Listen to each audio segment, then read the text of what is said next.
sobrang ganda ng movie. Sana makagawa ko siya ng gantong movie para manilalait na ibang tao yung mga nangyayari na may mga kapantanan. Napakaganda po talaga ng balabas ni Malibay doon, tsaka ni Gerard Napoles. Wala eh, Darin na gumanap na director niyan eh. Maganda. May aral kasi. The best. Maganda siya. At saka hindi hadlang yung may kapansanan. Sobrang sarap panoorin ng pelikulan to. Sobrang tagos sa puso. You will feel a lot of emotions, a roller coaster of emotions, especially yung happiness. Super ganda po talaga ng pelikula na to. Panoorin niyo po to kung gusto niyo pong maiyak, matawa, tsaka kiligin talaga. Panoorin niyo po, i-try niyong panoorin to. Nakakatawa and nakakaiyak. Pakaganda siya. Yung story ay nagustuhan ko kasi nga patok siya sa pampamilya, sa kaibigan at barkada. Masaya kasi natanong ko yung sarili ko na ganun pala yung ginawa ko sa eksena na yun. Nakakaiyak na kasi yung sa last part na talagang yung gumuhos talaga yung kanina. Maginim na talaga ginanakin ka. Yan, masaya ko talaga kasi naging part ako ng movie at na-express namin yung gamgamin na di na isang clip palit sa moment ko. Asawa kayo, iiyak, lalabas kayong masaya. Ay, ano masabi mo sa love mo? Ha? Maganda. May aral kasi. May aral yun eh. Puno na. May aral kasi pag sa kanyang magulang, pagmamahal sa magulang, at sa pagsakripisyo sa kanyang minamahal. Pero nauwi rin dun sa nagkagalit sila ng kanyang mga kabarkada, kaibigan. Pero nagkabalik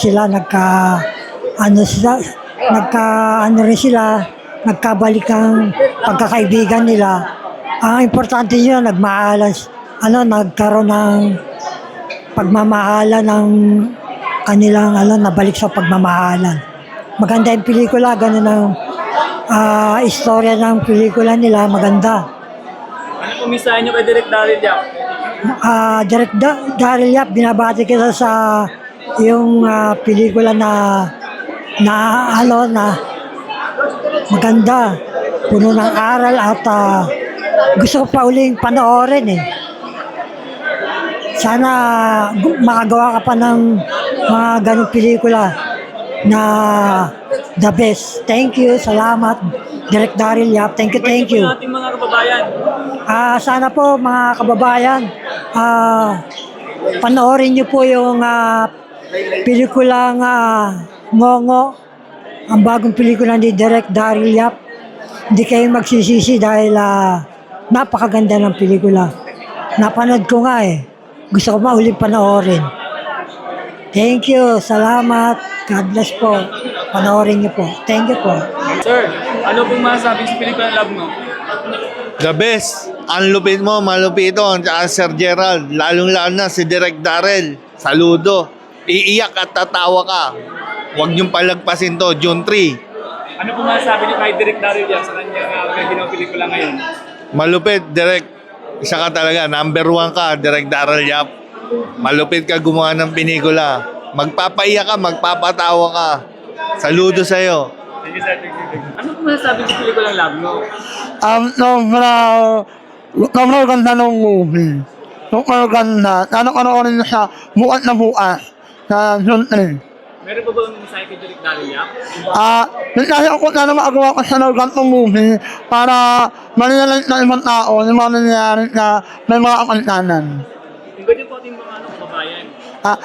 Sana ko muna nalalaman ko para nalalaman ako kung ano ang halaga ng mawawawa o ano rin po yung naninilalait namin na mga ginagawa nyo. Ang tanong lang, saan ka part na naiyak? Nung inaanuno ko, yung ay na magnanay. Nung inatanihan na siya ng problema, yun. Ayun sa natawa ka. Yung inaauna, yung ay manukiton, yun po. Nung uwa ko natuwa. Pero, nagkakalawin niyo po siya. Ayun lang po, maraming salamat. Salamat. Sabi mo sa napanood yung pelikula ngayon? Napakaganda po talaga ng balabas ni Malibay doon, tsaka ni Gerard Napoles. Wala Darin na gumanap na director niyan eh. Tsaka yun lang, napakaganda ng may halong kasiyahan, may halong emosyonal, syempre di mawawala yun. Para sa ating mga kababayan na merong kagaya ng pinagdadaanan na gano'n, no? Anong masasabi mo sa, kumbaga ano yung naging aral sa pelikula? May naging aral siya sa pelikula na yun. Kasi dati, relate din ako dyan. Pero, kaya hanggang ngayon, kailangan mo lang maging matibay para sa sarili mo eh. Pag may diferensya ka, kasi marami naman pang musgang tao. Normal na tao nga, inuusgan. Ikaw pa kaya na di ba? Kaya yun yung ginaganda kaya nga sabi ni Malupiton, huwag mo, kumbaga iniintindi mo lang yung sarili mo parang hindi mo minamahal yung di ba? Tapos pero yung nasa paligid mo, hindi mo iniintindi, kala mo ikaw laging kasi nakikita mo sa sarili mo na ikaw yung parang nagmumukhang masama, di ba? Parang ganoon lang po. Ang lesson learned lang dyan, ayun lang, maging matatag ka para sa sarili mo. Tsaka maging confident sa sarili, Opo. di ba? Maging confidence talaga. Kumbaga, talaga normal. Makibagay, makisama. Kahit anong sabihin nila, okay lang yun. Tama. Salamat, Idol. Salamat po. Ingat po. Wala masasabi mo sa pelikulang Love mo. Super ganda po talaga ng pelikula na to. Panoorin niyo po to kung gusto niyo pong maiyak, matawa, tsaka kiligin talaga. Panoorin niyo po, i-try niyo panoorin to Tsaka, tsaka super solid paggawang Daryl Yap. Wala talagang tapon. Anong message mo kay Direk Daryl Yap? Message? Mahal kita, alam mo yan. Tsaka, maraming movie pa na pwede mo magawa. At tawag dito? Para marami pa silang mas matutunan. Yun. So, ma'am, may tanong lang. Sa pelikula na Love mo, saan part ka banda na iyak at natawa? Naiyak ako. Yung sa Ukay. Yung sa Ukay talaga yung pinaka-the best. Tapos naiyak ako dun sa nanay, kasi kwentong pamilya yun na kahit anong mangyari talaga sa buhay natin, magulang talaga natin nang hindi mangiiwan sa atin. Kaya panoorin nyo talaga to. Okay, last na. Invite natin mga kababayan. Okay. Manood kayo ng Love Ngo, June 3. Maraming sinihan sa buong Pilipinas to at suportahan natin ang gawang Pinoy. Yun lang. Thank you. Ma'am, ano masabi mo sa pelikulang Love Ngo? Maganda siya. At saka hindi hadlang yung may kapansanan. Tsaka salamat kay Direk Daryl Yap kasi binigyan niya ng opportunity yung mga kagayang ganun instead na normal. So, parang magiging daan na yan sa ibang mga director na pwede na rin silang gumawa ng mga moving ganun.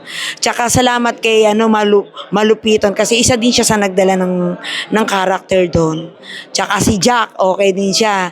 Tsaka syempre, yung main character natin, si Gerald Napoles, sobra, saludo ko. Kaya kayong mga kababayan, kumanood na kayo kasi showing na po siya bukas, June 3, 2026, sa lahat po ng cinema dito sa Pilipinas. Kaya manood na po kayo kasi pag hindi nyo pinanood, mamimiss nyo si Jack at si Jack na po Gerald Napoles po sa Love Ngo. Yan. May tanong lang, saan part ka banda natawa at naiyak? Siyempre, doon ako naiyak siya yung sa mama niya at saka doon kay Ngongo, yung conversation nilang dalawa. So, may aral siya, kapupulutan siya ng aral. At doon ako natawa kay Candy at saka kay Gerald kasi yung siya Candy, gumanti si Ngongo. nung bago siya makipag-date kay Scarlett, si Candy, kaya yun okay din yun. Maganda rin. Halos lahat naman na marami kang halos nakakatawa. Hindi pa nga nag-uumpisa, natatawa na ako, panay, yung kasama ko, panay batok sa akin. Pag makikita ko pala sila, kaya nakakatawa. Kaya thank you sa iyo, Director Daryl Yap kasi talagang, kumbaga, saludo ako sa iyo kasi talagang nagbigay ka ng time para sa mga gano'n na hindi hadlang yung may kapansanan para bigyan ng opportunity. Kaya saludo ako sa lahat ng may PWD. Go lang yan. May susunod pa yan. Thank you very much. Thank you. Miss, ano masasabi mo sa pelikulang Love Ngo? Nakakatawa and nakakaiyak at the same time. And maganda siya. Madami siyang aral na napulot ko kasi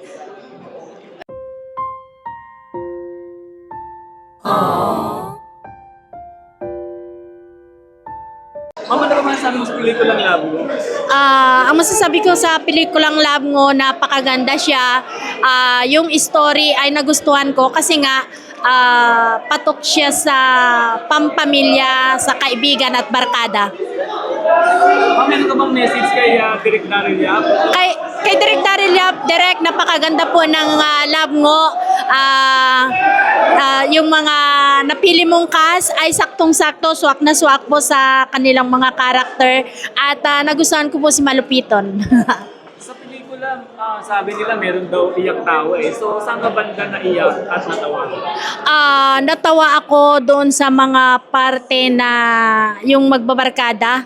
Nandun yung biruan nila at saka may mga parte na dahil ngongo sila, syempre may time doon na pinagtatawanan ko din yung kumbaga yung kapansanan nila, pero actually mali yun. Pero andun niya natutuwa ako, nadadala din ako doon sa kwento. Pero naiyak ako sa part na yung kapansanan niya na noong una ay tinawanan ko din, pero lately na-realize ko na mali nga din pala. At hindi ko rin alam na pag yung mga may kapansanan, pag nasasaktan na, lalo na pag sinasarili, di ba nasasaktan sila na ilabas yung kanilang sarili. At kay Gerald Napoles, idinaan na lang niya sa pagkanta at miiyak siya at nandun na din na halos pagtabuyan niya yung mga barkada niya dahil sa sakit na nararamdaman. Doon po ako sa parteng iyon na iyak kasi nga nag-iisa na siya. Okay ma'am, last na lang. Invite Ano? ko natin mga kababayan. Ini-invite ko lahat ng mga manonood na panoorin niyo po ang Love Ngo. Napakaganda po nung kwento at sure ako na may maaral kayong matutunan na gagamit niyo sa pang-araw-araw na pamumuhay. Thank you ma'am, thank you Welcome. ma'am. Idol, kamusta yung yung pagpanood mo sa sarili mong ginawang pelikula? Sa masaya kasi natanong ko yung sarili ko na ganun pala yung ginawa ko sa eksena na yun. Nakakaiyak na kasi yung sa last part na talagang yung bumuhos talaga yung kanina. Maginim na talaga ganyan nakita. Yan, masaya ko talaga kasi naging part ako ng movie at na-express namin yung gamgamin na di na isang clip palette sa moment ko. Idol, misahin mo kay Direk Daryl Yap. Salamat po sa inyong binigay na moment. At salamat po sa binigay mo na pag-birthday. Kasi bukas po, birthday ko na po yun, June 3. So, manood po kayo, June 3, next week po. Lahat po na SM Cinema po. Thank you po. Salamat, Idol. Nagbo, bukas na yan. Available sa lahat ng sinihan nationwide. Asawa kayo, iiyak, lalabas kayong masaya. Maraming salamat kayo, boss. Thank you, Idol.